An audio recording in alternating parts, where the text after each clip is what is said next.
Did you know that nearly 40% of Americans can't cover a $400 emergency expense without going into debt? Think about that for a moment. A single unexpected bill could derail your financial stability. Scary, isn't it? But don't worry, because today we're going to change that. Hey everyone, welcome to Practical Pursuits HQ, where we're all about practical wisdom and actionable insights.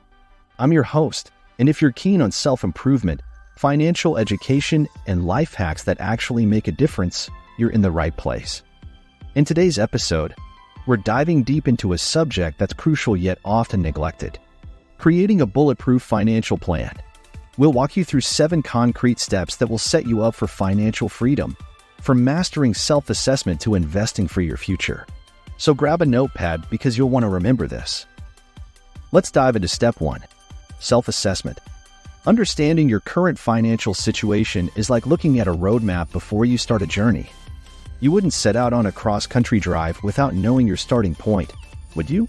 In the same way, to create a bulletproof financial plan, you need to know where you stand financially right now. Now, how do you assess your financial health?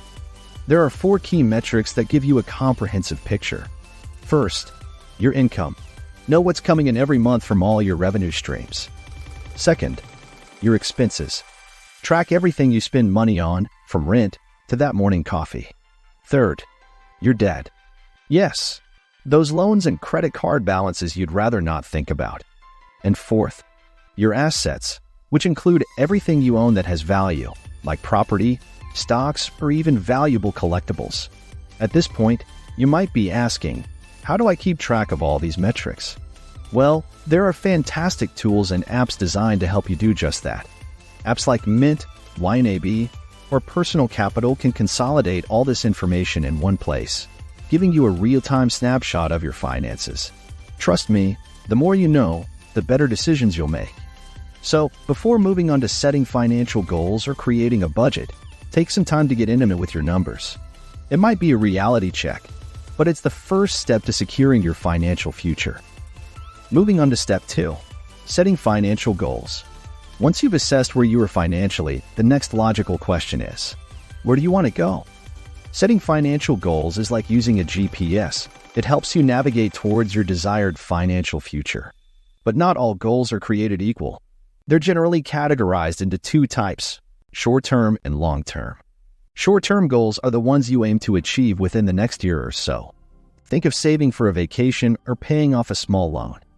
Long-term goals stretch out beyond that, like buying a home or retirement planning. Both are crucial. Short-term goals give you immediate milestones to hit, which keep you motivated. Long-term goals, on the other hand, are your North Star guiding your overall financial strategy. Now, when setting these goals, make sure they're smart, specific, measurable, achievable, relevant, and time-bound. For example, instead of saying, "I want to save money," try, "I want to save $5,000 for an emergency fund in the next 12 months. That's a smart goal. But what if you have multiple goals and limited resources? Setting your priorities becomes key. Align your goals with your current needs and future aspirations. For instance, if you're carrying high-interest debt, focusing on paying that off might take precedence over, say, saving for a vacation. So, take some time to jot down your financial goals. Remember, a goal without a plan is just a wish. Making your goals smart and prioritized not only gives you a roadmap, but also a concrete action plan to make your financial dreams a reality.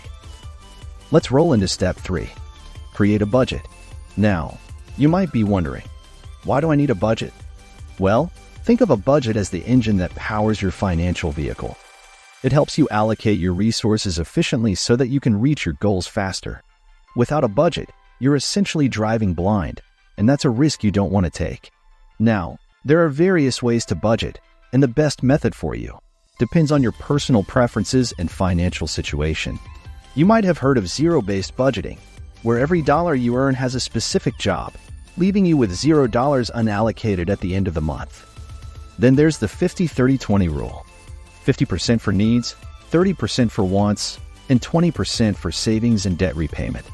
You could also explore the envelope system or the cash-only budget. The key is to choose a method that you can stick with. And speaking of sticking to a budget, here are some pro tips. First, Review your budget regularly. Life changes, and so should your budget.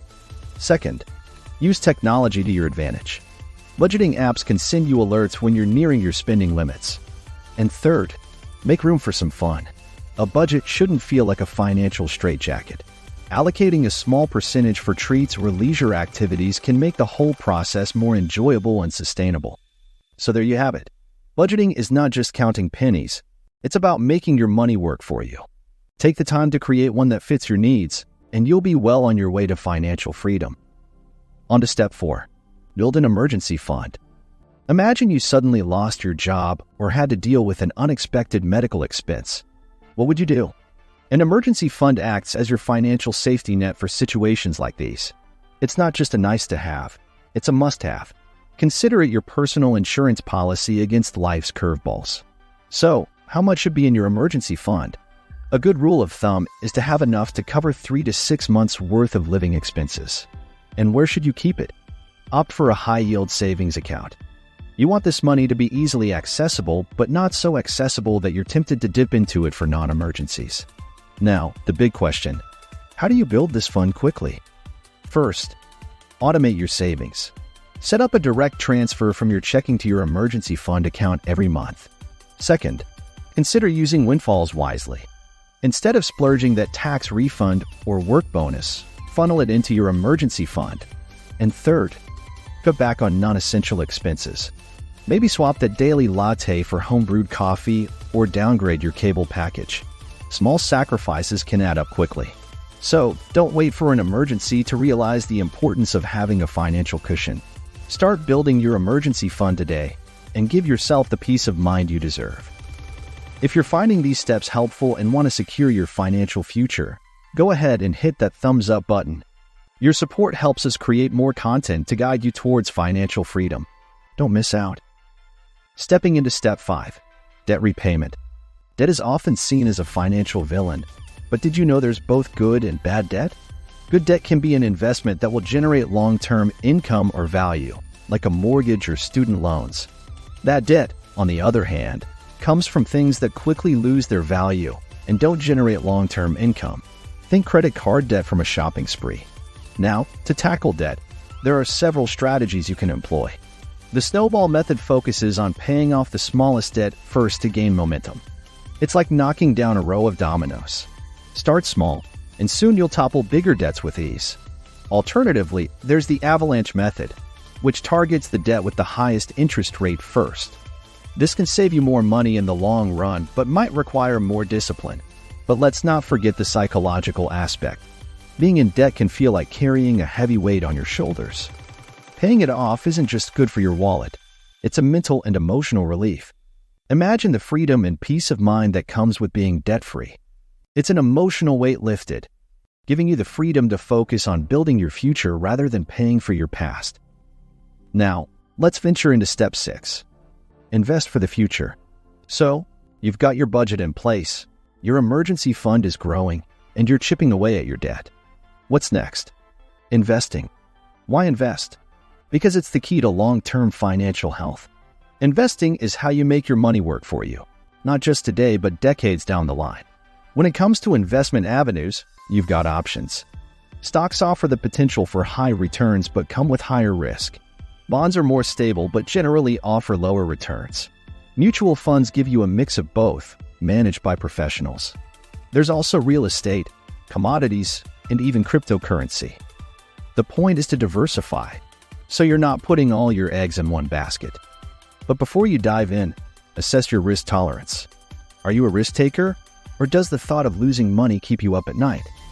Understanding your risk tolerance will guide you in selecting the right investment options for you.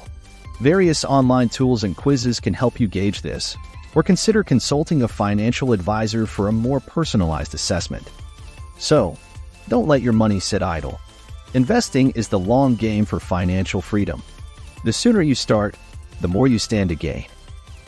Finally, we arrive at step 7, regular monitoring and adjustment.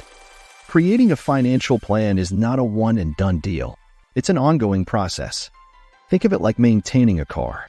You wouldn't drive for years without an oil change or tune-up, right? Similarly, your financial plan needs regular review and adjustment to ensure it's taking you where you want to go. So, how do you keep tabs on your financial health? Tools like Personal Capital, Mint, or even simple Excel spreadsheets can provide regular snapshots of your finances. Schedule a monthly or quarterly financial checkup to go over your budget, track your investments, and assess your progress toward your goals. But what are the signs that you might need to adjust your plan? Keep an eye out for major life changes like getting married, having a child, or changing jobs. These events often come with new financial responsibilities and can impact your income and expenses. Additionally, if you find you're consistently missing your financial goals or milestones, that's a red flag. It might be time to reassess and make some adjustments.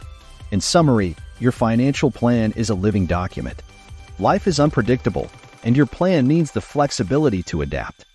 Regular monitoring and timely adjustments keep you on the road to financial freedom. So there you have it. We've walked you through 7 transformative steps to create a bulletproof financial plan. From self-assessment and setting smart financial goals, to budgeting, building an emergency fund, tackling debt, investing, and regularly monitoring your financial health. Each step is a milestone on your journey to financial freedom. If you've been inspired today, don't just sit there. Take action. Start your financial planning journey right now. And if you want more practical tips and life-changing advice, make sure to hit that subscribe button. We've got an incredible lineup of topics to cover that you won't want to miss, including our next video that will dive into the psychology of money and how to master your spending habits. Now, you might be wondering, is it too late for me to start? Or what if I make a mistake? These are common questions, and the answer is that it's never too late, and mistakes are part of the learning process. The important thing is to start somewhere and make adjustments as you go along. Don't forget to check out our other videos and playlists designed to empower you with the knowledge you need to live a better, more fulfilling life. Thank you for taking the time to watch this video. Your journey to financial freedom is just a click away, and we're here to guide you every step of the way. Thank you for watching. Take care.